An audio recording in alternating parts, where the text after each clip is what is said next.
ស្នងការភ្នំពេញហៅខេសនមួយឲ្យចូលបំភ្លឺរឿងប្រើហិង្សាលើយុវជនម្នាក់ដែលមិនស្ដាប់ពាក្យទូលមានឪពុកម្ដាយ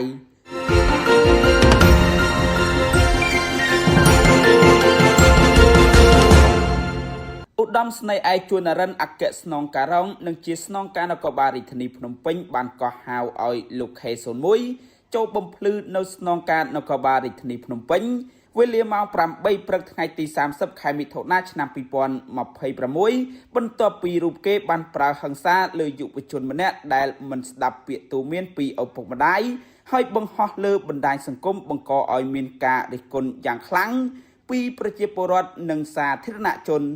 បើតាមទំព័រ Facebook ផ្លូវការរបស់ឯកឧត្តមស្នេហ៍ឯកជួននរិនបានឲ្យដឹងនៅយប់ថ្ងៃទី 29 ខែមិថុនាថាឯកឧត្តមបានចាត់បញ្ជូនករណីនេះទៅឲ្យលោកប៊ុនសក្យាស្នងការរងទទួលផែនព្រហ្មទណ្ឌឲ្យអនុវត្តលើករណីនេះបន្ទាន់ករណីនេះឯកឧត្តមសង្កត់ធ្ងន់ថាទោះបីជនរងគ្រោះមិនប្តឹងក៏នគរបាលយុតិធធដើរតួនាទីជាដើមបណ្ដឹងបានដែរឯកឧត្តមស្នងការបានកោះហៅឲ្យលោកខេសនមួយចូលមកបំភ្លឺ